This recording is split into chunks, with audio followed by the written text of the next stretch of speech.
Dan would like to request, we won't bite if you want to move a little forward. We've got plenty of seats in the front.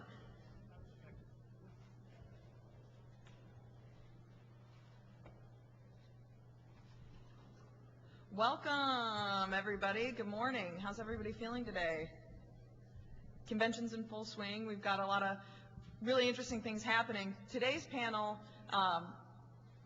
I think, is one of the most compelling things we have going right now. As most of you know, at your universities, online presence is really key to selling your athletic departments, selling the mission of your university, doing outreach for your core audiences. This is resources for maximizing your online presence. As I said, we've got a really esteemed panel, and I'm pretty humbled to be standing up here moderating it. We've got Obi Greenberg, who is this man right here. Obi was at actually Berkeley with Dan from 2000 to 2006, where he was responsible for UC Berkeley's automated webcast and podcasting delivery system. In 2006, Obi joined Google and is currently working to help YouTube promote higher education as a partner with YouTube. David Jarmel is Vice President of News and Communication at Duke. He came to Duke in 2001 from Howard Hughes Medical Institute, where he was involved in print and web communication. At Duke, he directs the news services and oversees top-level web pages and strategic communication initiatives. He has developed a number of strategic projects, including iTunes U, and has helped with outreach on YouTube. Dan Mogiloff is the Executive Director of Public Affairs at Berkeley. He's played a central role in the initiation and development of video content that can be found on Google, YouTube, and iTunes University. Dan comes from a background in broadcast journalism as a producer for CBS News, National Geographic Television, the New York Times Television, and PBS. He is the winner of 4 Emmy Awards. See, I told you I'm humbled to be standing in their presence for his news and documentary work. Michael Schoenfeld is Vice Chancellor for Public Affairs at Vanderbilt University. He oversees many aspects of communication, far too many to mention here, but he is specifically involved with the university's websites and online video content. Under his direction, Vanderbilt has been nominated for 11 Advanced Media Emmy Awards. He comes to Vanderbilt from the Corporation for Public Broadcast in Washington, D.C., where he served as Senior Vice President for Policy and Public Affairs. And he, importantly, is a graduate from Duke University. No bias here on this panel at all. It's really interesting what's happening now online. I think Obi, YouTube is playing a really central role in a lot of ways, helping universities maximize their online presence. Can you tell me a little bit about some of the initiatives that YouTube is undertaking, and talk specifically about the university channels? Thank you. Channel, right? Yep, it's up. So on YouTube, we form relationships with strategic partners, and I, again, am working directly with colleges and universities to have a presence online to really help make video available to a wider audience. And maybe if I could just quickly go through kind of the anatomy of a page. Here's Berkeley's channel, which is youtube.com/UC Berkeley, and you'll see the branding at the top, the color scheme, and so on. There's a video that autoplays when you arrive on the channel. If you can actually just go up a little bit again, please. Toward the top, you'll see that it also counts the number of subscribers, the number of channel views, and quite honestly, this channel has seen some really impressive numbers that ranks up there, right up there with some of the big media channels. It's pretty amazing. I think it's almost 9,000 subscribers and over 1.5 million views on this page. And let's please scroll down just a little bit more.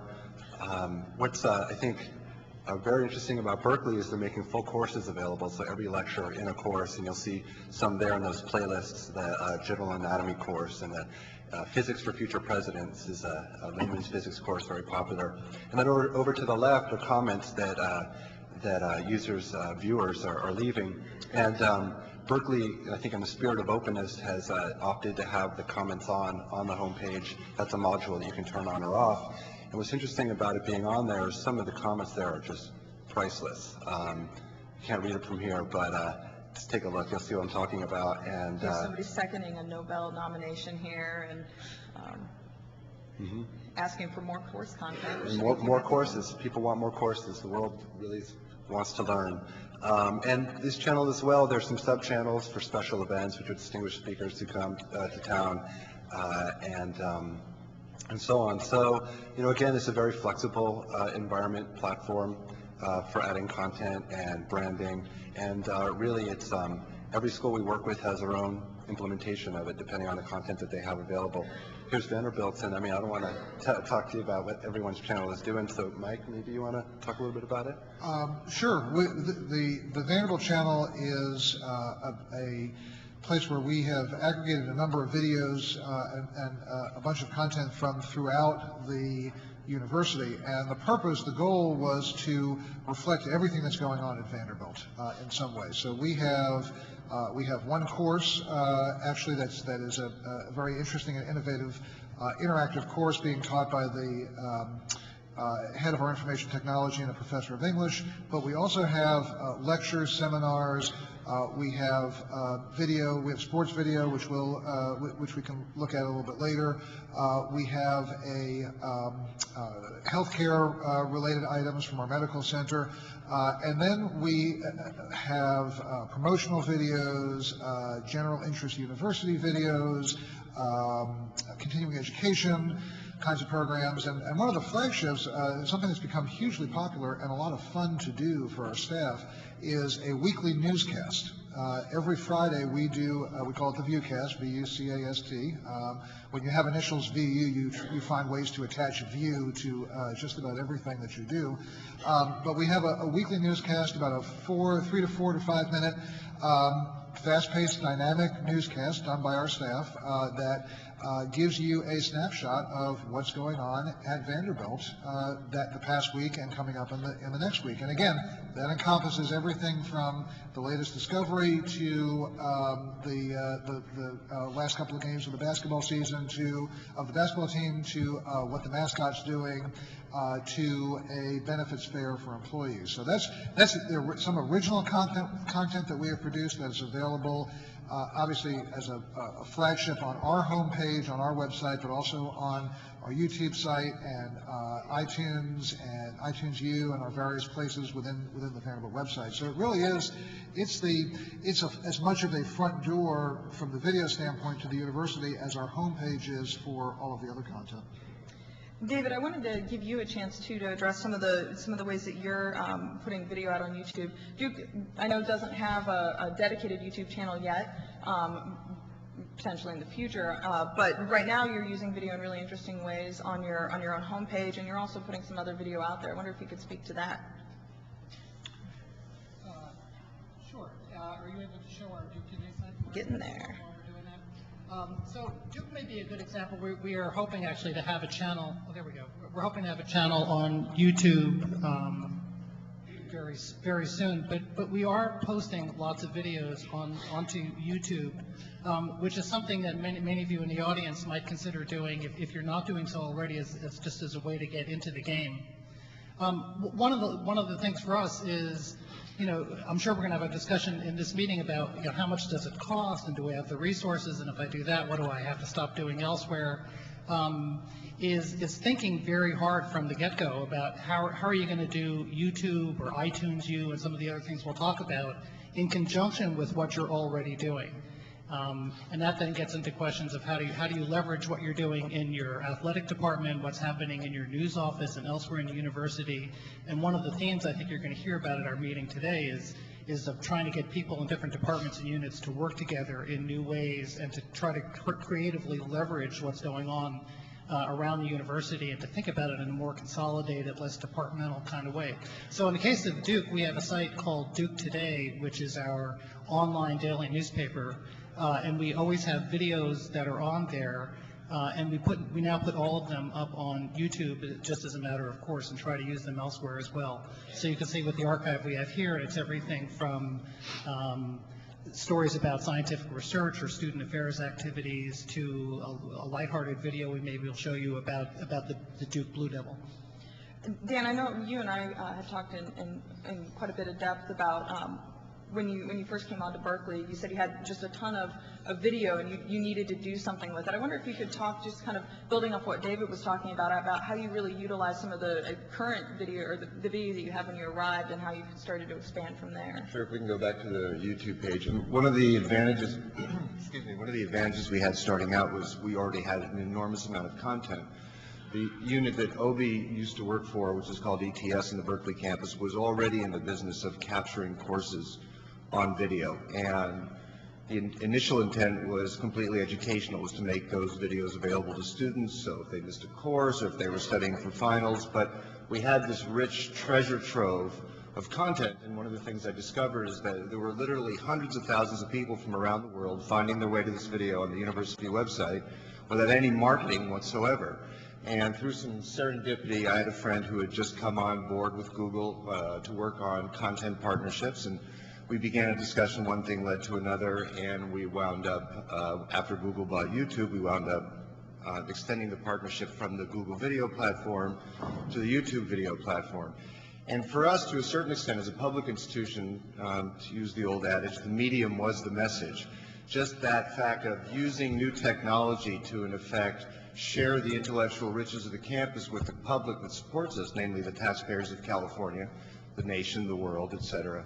That in and of itself was something that attracted a lot of attention. We got a lot of press, and it also gave us a platform because content is still king, and we had that.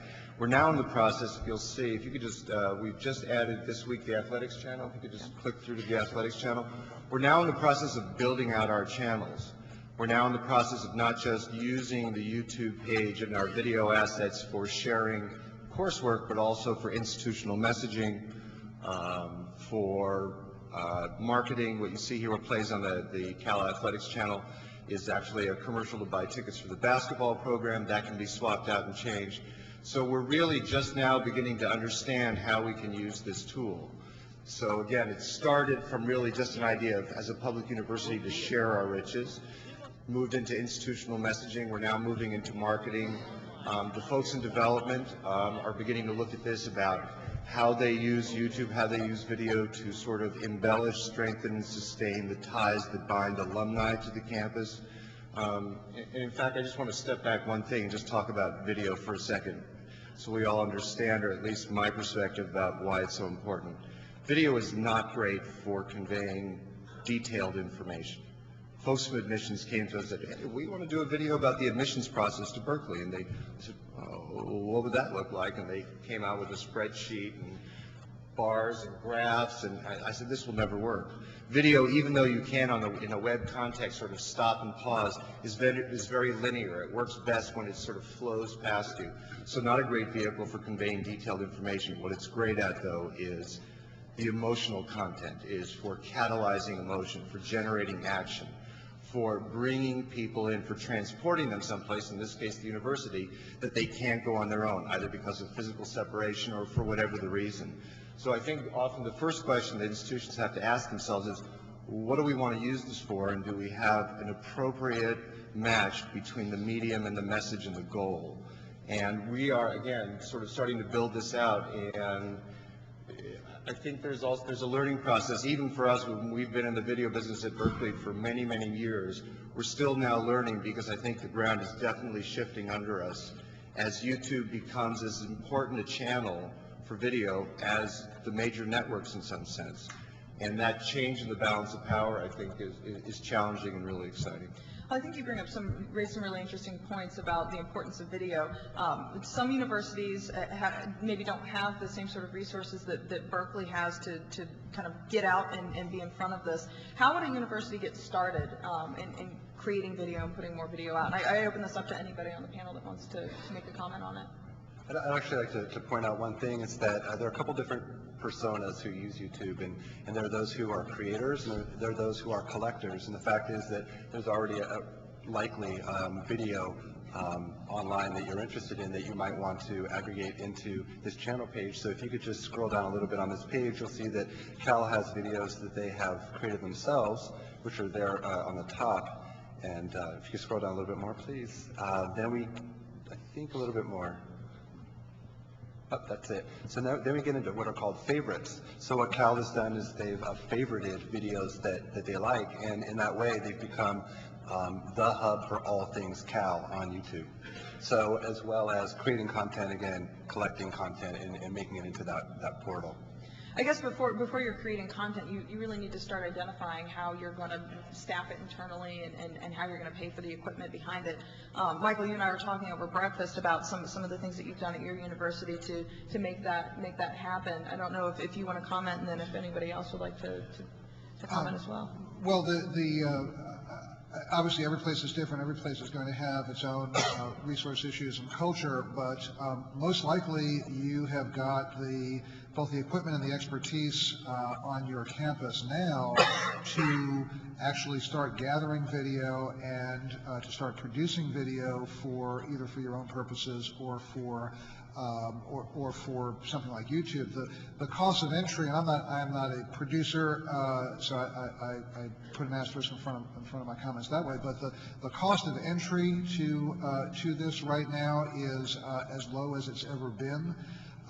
Many of your students are probably doing it in their rooms, and you're seeing the results of it right now on YouTube. So technical, cost of technology, expertise in technology, in the most general sense, should not be a barrier to making innovative and effective use of online video. And from there, it's a matter in part of getting as many different distribution channels as you possibly can, your own website, YouTube, and other places, and then building the traffic and building the visibility for your site. Now, there is no more effective way, this will sound like a commercial, but there is no more effective way to do that right now, probably for any single institution, than to hop on the YouTube train and ride that.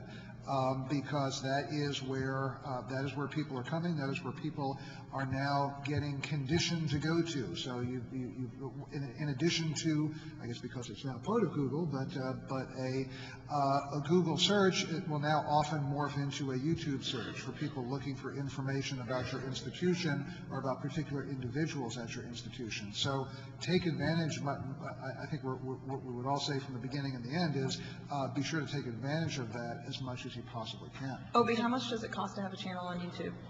Free. And how would somebody upload video if you, I mean, can you do it with a handy cam if you wanted? Absolutely. I mean, I think really, I don't know if you would want to do an institutional message with a handy cam, but there are very inexpensive devices. There's one I love called the Flip by Pure Digital. It's about $150, and it actually has what's called a YouTube upload mode. And you take the video, it takes up to I think an hour's worth of video, plug it in your computer, automatically uploads into your account. So as Mike said, it's never been easier. Actually, on this issue, I think my office does a lot of work helping individual units around campus produce videos, and often people call and say, well, how much does a video cost? And that's sort of like asking how much does a car cost? Well, it depends. Do you want a Kia or do you want a Cadillac? And I think one of the things that's important is to, in the same way that we want to match the message with the medium, we also want to match production values with what the goals of the content are. So the costs really vary. If what you're looking for are the sort of videos that have that peer-to-peer feel, you actually don't want them to look polished, you want them to feel sort of rough and tumble, well, I think the price of entry is very low. Probably for a couple of $1,000 you can gear up with an Apple or something, a computer that you can do the editing on, maybe another $800-900 for a decent camera. I mean, the price of entry on that, in that sense, is very, very low for your basic kit. However, if you want to do an institutional message, which Obi alluded to, that is in effect your institutional calling card, well, then you want its look and feel to reflect the standards of your institution. So whereas we may spend maybe only $200 or $300 on sort of a little profile of a student athlete, we spend $60,000 or $70,000 on our 30-second institutional spot that's shown during our during our athletics broadcast, and it's also has prime place on our homepage. So I think there's always that question, and there's always the need to match look, feel, and production standards to what it is you're trying to accomplish with the piece, so it's not one answer. And it's not one answer among various institutions. Because again, I really feel when I came to Berkeley, I saw a lot of the stuff that we didn't meet what folks on campus call the Berkeley standard. You know, we want to present ourselves as one of the nation's preeminent universities, and some of our video content looked like it was done by a sixth grader, so you had a mismatch, because there is also a message in the quality of what you're putting out. So. Right. I know, David, you had mentioned kind of the differences in how Duke deals with those. That's right. But first I want to address something that I'm guessing a lot of you are thinking to yourselves right now, which is, yeah, that's great, but I really want them to go to our homepage, you know, like we're going all this work and we want them to come to our website. And sure, you do want them to come to your website, but you know, even at a place like Duke that's pretty well known, I'm never going to get the traffic that I can at a place like YouTube or iTunes and some of the other sites.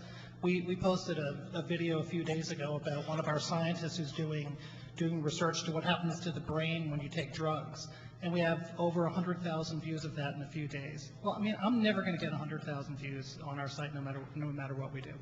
And so it's really a question of trying to think, you know, in the same way that anyone in the audience who's in the news business made the transition over the last 10 years from thinking of news offices as essentially wholesalers, where people like me were in the business of writing news releases, and then we send them to reporters, and then reporters, we hope and pray, are going to then use it in their newspaper or on their television show or something. You know, now with the web, we're able to reach our audiences directly. But that was until recently still in the context of reach them directly through your own site. But now you're able to try to leverage that in a different way, and it's a way, an analogy I heard which I like is it's like thinking of your work not just as your own store, but as a kiosk in the mall. You want to be another kiosk in the mall. They're going to the mall anyway, and it's much more likely that you're going to be able to get their attention if you have a kiosk there than if you're waiting for them to come across the street to your own store. Michael, I'm pulling up a video right now that we referenced today at breakfast. This video you were mentioning is just was a quick interview that you had done on your campus, and I just was wondering if you could talk to us a little bit about what this is, and talk to me about how you leverage that across some different platforms. Sure. We were looking for an interesting and different way to illustrate the admissions process. We revamped all of our undergraduate admissions online content this year, and we're looking for different and interesting ways in which to incorporate video into those messages. So one of the things we did was sat down and did about a 15-minute or so conversation, very casual conversation with our Dean of Admissions. And he talked about getting, as the screen says, getting into college and NSTAR's guide. Not about, as Dan said, not the charts and bars and graphs about what you need to get into Vanderbilt, but a conversation with somebody who is well respected and very articulate about how to get into college. And shot that very casually in one of our nicer dining halls, open collar shirt, just a very casual conversation, and then started populating that around the web. Put that on our own site, put that on our admission site, put it on YouTube, on iTunes, and then sent it out virally to college counselors at high schools and to news media and to others, and it really started rocketing around the internet. It was, for those of you who follow these things, it became a hugely popular posting on collegeconfidential.com, one of the message boards that prospective students use. It's been repeated and posted and hosted thanks to YouTube on a number of blogs, and has become one of those sort of mini sensations, as there are many of them, but a mini sensation in the college admissions world. Again, it's not a commercial for Vanderbilt, and I think the value of it is that it is accessible information about a hot topic, about an important topic that people can watch at their leisure. So it's become a very useful and valuable tool for us. David, I know Duke has had many similar experiences. Are there any videos that have gone viral for you? What's been interesting with YouTube, and I know we'll talk more about iTunes later, where I think this has been less true. With YouTube, our experience has been that we have winners and losers. So we have videos, which in our case have been especially research videos. The one about the scientist with the brain. We had one about an invisibility cloak, which we happened to be lucky enough to release just when the Harry Potter book was coming out, so that was good. Where we've gotten a lot of traffic, and it tends to be a lot or a little, whereas with iTunes, we tend to have a more even distribution.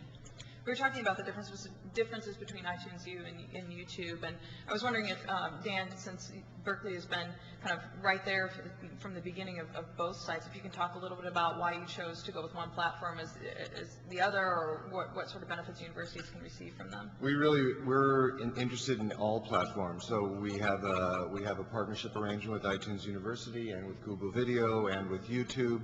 The analogy I use is I think all of us are wildcatting, to use sort of an oil industry metaphor. Not quite sure where the gusher is going to be in the future, punching a lot of holes in the ground, and we'll wait and see what comes up. And I think each of them have a different kind of appeal. YouTube has become iconic in the public's mind, but then again, so is iTunes for another reason. And I think we don't completely know yet what the best platform is going to be, if we have to have some differentiation in the kind of content we distribute on the various platforms. I think we've seen so far that people tend to associate iTunes to a greater extent, Obi, correct me if I'm wrong, see iTunes as sort of more of a vehicle for downloading content, for podcasts, for bringing content off the web into some sort of mobile player or into your home laptop, where YouTube is more the kind of vehicle where people, either while they're at work, while they're at home, are going to click through and see a video there in real time. I just want to add one other thing that I think we've skipped over, and that is there was something else very appealing for us about the YouTube partnership, is it gave us access to a tool so that we can embed video within our own websites. And this gets back to what David says. We all have a concern that these partnerships won't cause our existing internet resources to atrophy. So we really like that idea that we now, all of the video within the Berkeley internet context can be shown with a YouTube player, and it's just click and play. So you don't need Real Player, you don't need QuickTime, you don't need Windows Media Player, you don't have to have any application downloaded. Every computer will be able to play it. So I think that's another important aspect here as we wrestle about that sort of balance and power between external sites and our own internal sites. Right, and I just want to point out, there's a little snippet of embed code that Dan's referring to right there. Just copy and paste that, put it in your blog or your website, and then that same video is playing in the context of your own design. And I think that's a really interesting point, because then you can start pushing it out to blogs and content Correct. providers and that sort of thing. Right. In fact, we really encourage it. More access points to the video, the better. And by the way, all the videos that are watched on your blogs, et cetera, all generate statistics back to this page, so you'll still be able to count that. Just as one data point, we do every semester, we produce a talk show, in effect, with the chancellor. In the past, before the YouTube partnership, the average number of hits or views we were getting on that was in the sort of 5,000 to 8,000 range. We put it up on YouTube, emailed the links out to alumni, embedded the video on our own sites, featured it on our YouTube page, and the number of views shot up to 15,000. Again, no marketing, no advertising, no nothing. So we have some proof of performance there. I think that's a really interesting point. I don't know, Michael, if you want to touch on how Vanderbilt is kind of building the brand for your online presence. Well, very good question, and I just want to follow up briefly on what Dan said. First, though, YouTube, in a previous world that I used to work in and lived in, you talked about surge capacity, the ability to ramp up broadcasting very quickly when you need to because of crises or other kinds of situations.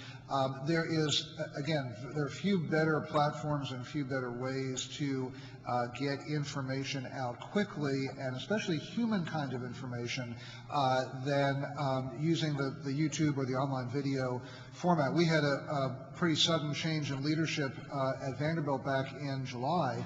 And one of the things that we had to do pretty quickly was to introduce the new leadership or the interim leadership to our students, our faculty, our alumni, friends, parents around the world. So what we did was sat down with our interim chancellor and did a series of video Q&As. Again, well done, professionally produced, but nothing with great special effects on a variety of issues and a variety of topics. Cut them up into smaller segments, and then populated them on our website, embedded them on our website, embedded them in our YouTube site, and just used that, sent it out to alumni in email blasts, and just used it as a way to quickly introduce the new leadership of the university to constituents who were curious or concerned about it.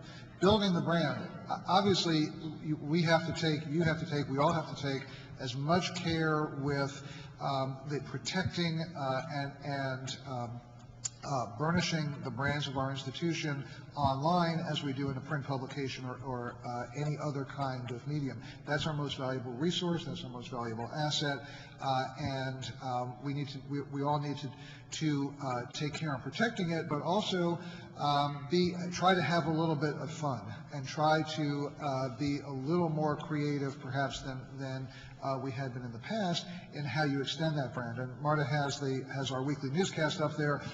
Again, something that you wouldn't necessarily think about if you were thinking about the Vanderbilt brand, but this has become a hugely popular component of our online presence. We have a screen right on the home page, so anybody who goes to www.vanderbilt.edu, and there are millions of them every month, will have access right there to the weekly newscast, one click, and they're watching a video, which has become a very good and a very powerful way to extend our brand. It's right at the bottom.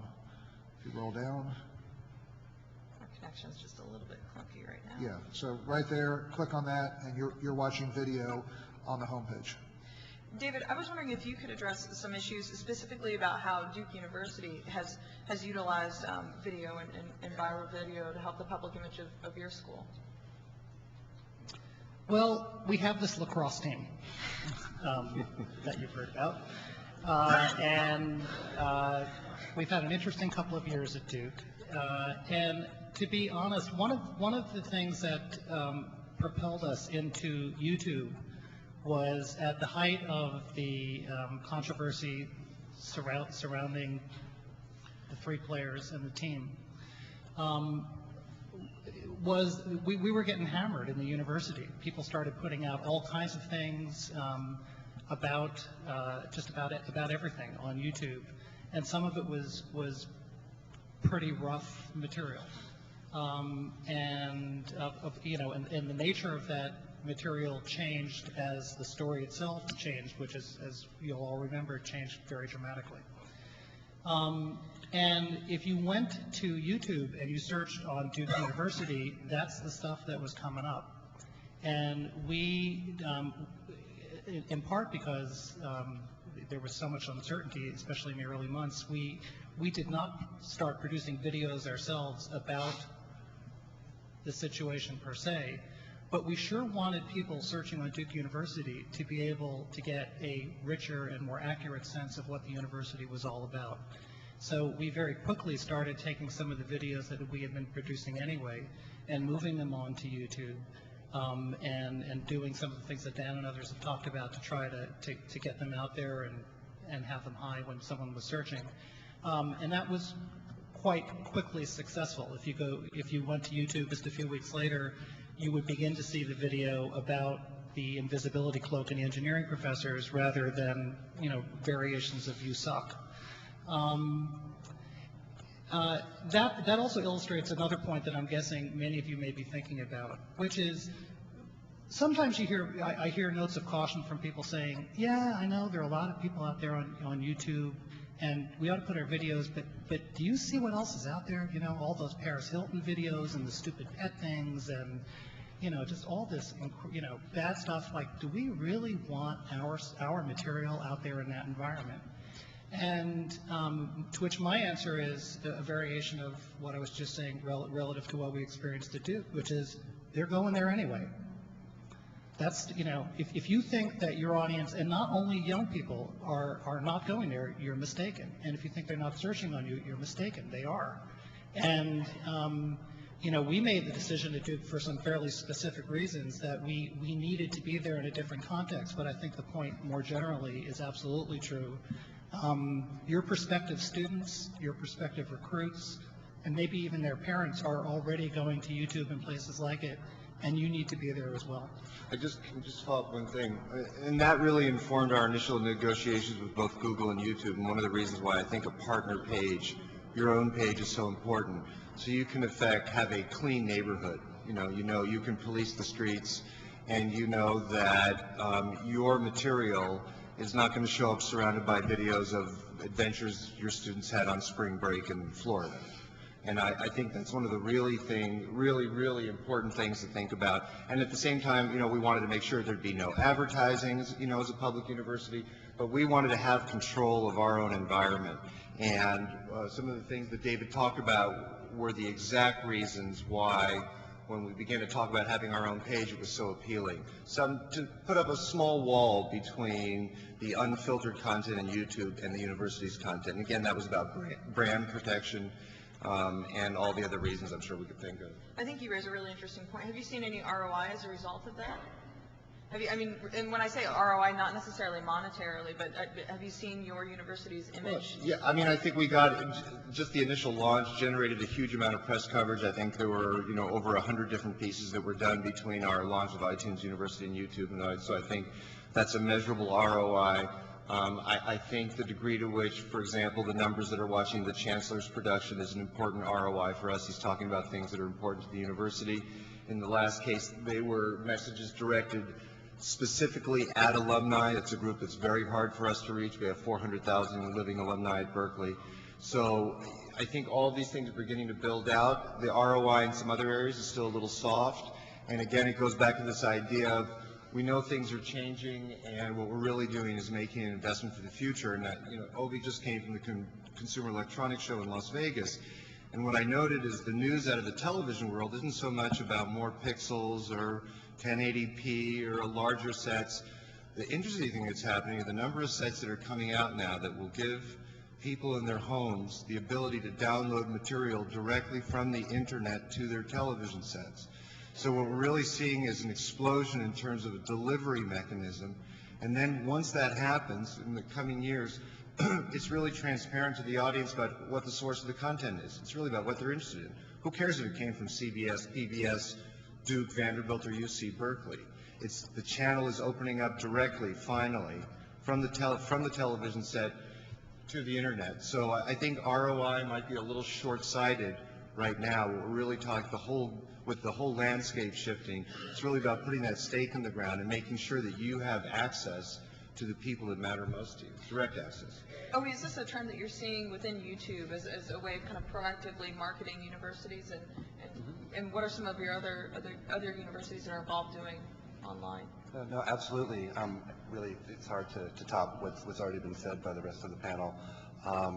We have a number of universities coming on board.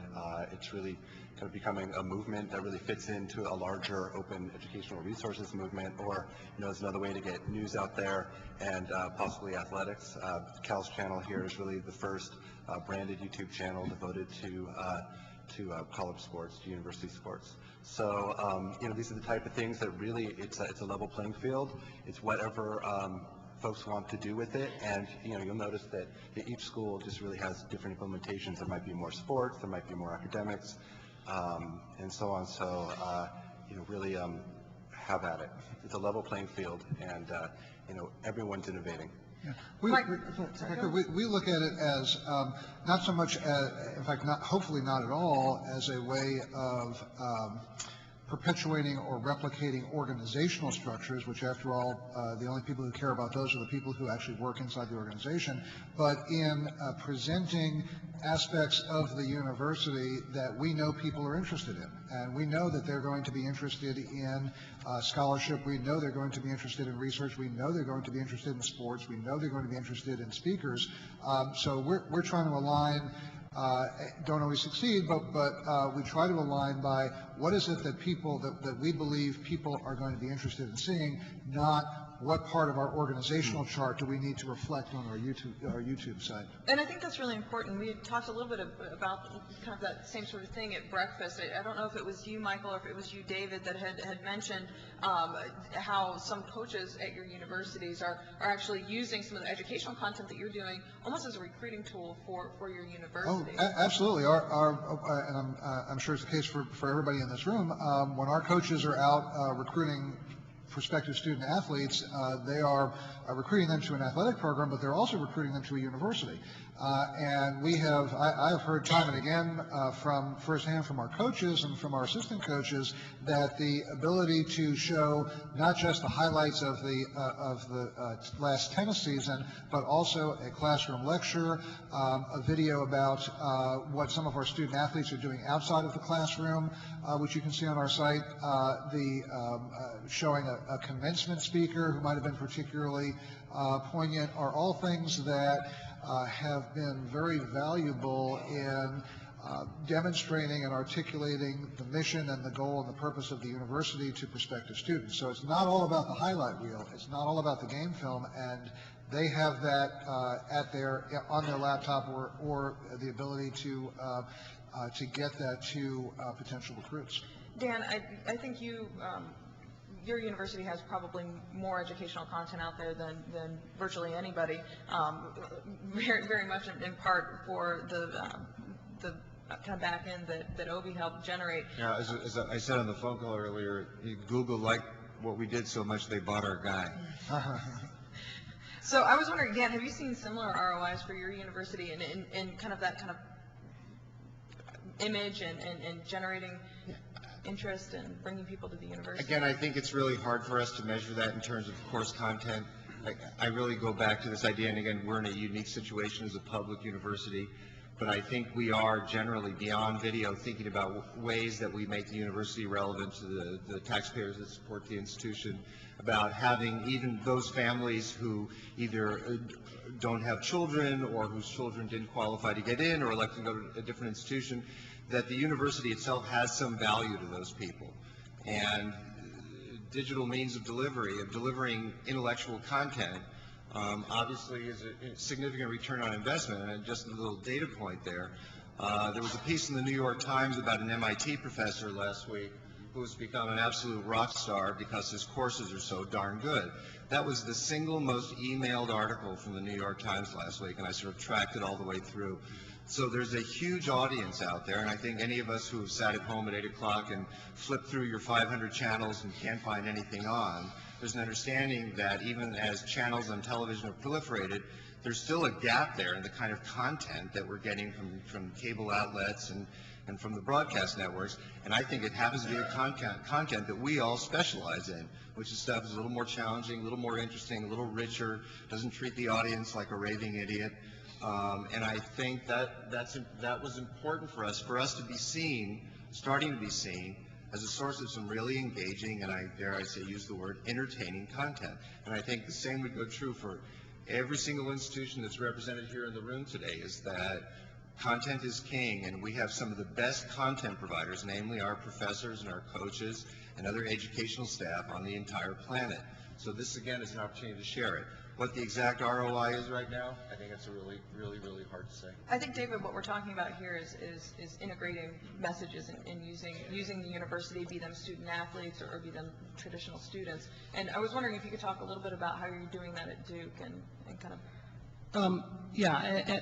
I want to talk about, it was interesting, when Mike was talking about coaches using this for recruiting, I saw a lot of people in the audience kind of sit up and say, yeah, we could do that. But I'm guessing there are probably some sports information directors in the audience who are quietly thinking to themselves right now, yeah, this is good, but don't they know that maybe I'm at a university that doesn't have as much money as the three here, or I got to get the media guide ready for football season, and we got to staff the basketball game next week, and we got all this other stuff we're going to do, and my budget, incidentally, was not expanded last year. In fact, it's even cut a little bit. And now they want me to do all this YouTube stuff, right? Anyone thinking that? And the answer is that you're probably not on your own going to be able to produce the videos about the student in the classroom or in the laboratory and everything else. And so I want to go back to what I was talking about earlier, which is, in many ways, the most critical need here doesn't have to do with what kind of camera you buy or editing equipment. It has to do with how you think about yourself organizationally and how you get departments to work together and get the people in sports working with the people in admissions and student affairs and in the news office. And it may be that this is going to have to get kicked up to a level that, of presidents and chancellors or others who are in a position to take a global enough view to start to make this happen. But the old silo-like approach just really is not working. I mean, I confess, we're still very much struggling with this at Duke, and I'm sure we're not alone in that. Yeah.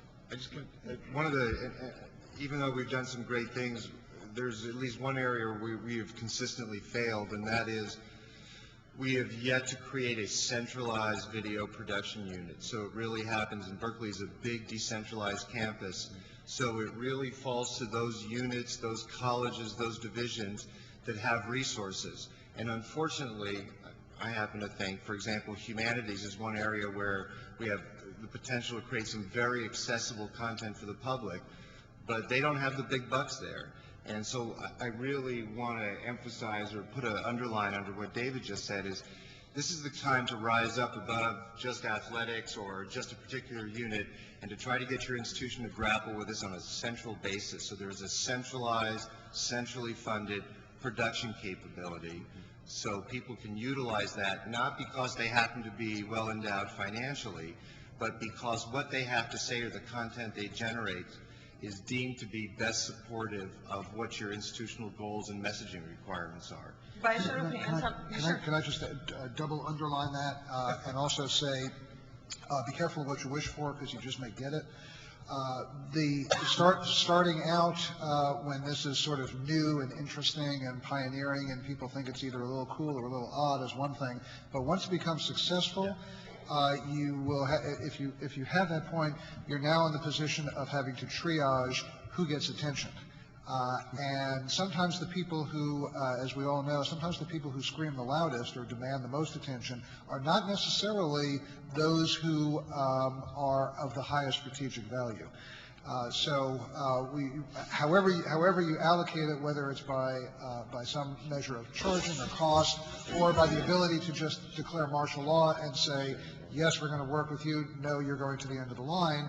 At some point, you're going to have, if you get to that central ability, you're going to have to have the ability. You're also going to have the ability to allocate those resources. Real quick, I was wondering if the panel could, everybody who includes game footage, raise your hand.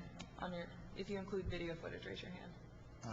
Of actual game footage. Yeah, highlights. Yeah. A little bit. Highlights, a few highlights. How many of you include features with student athletes talking about issues related to your campus and projects related to university things? I think everybody does. I think that's a really interesting point to underline here. That what we're talking about really is just integrating student athletes, the student and the athlete, into the piece, the video piece. Well, we've done some things that are on our athletic site and also I think somewhere on our YouTube site where we've actually given cameras to some of our student athletes and had them tell the story, to tell us a story about or tell a story about something behind the scenes on a particular team. We had another feature where we gave students a camera and had them tell the story about what happens on game day. What does it take to produce a football game at Vanderbilt, but told from the perspective of students telling the story, not the professional videographers that are out there, and that was a very interesting piece as well. I know I'm going to pull up real quick a video that Duke did because I thought it was really, really nice about the Duke University mascot here. David, I wonder if you could give us just a quick idea of what this is and Yeah, are you able to show it? This is one of our weekly videos. I also just want to call your attention to the intro where it says, "This is Duke University." This is something, bumpers at the beginning and end that we created to try to get the different departments to all look like they work at the same university. It'll just speak for itself. Hopefully. My connection's being a little funky, so click to play. Oh, there we go. This is Duke University.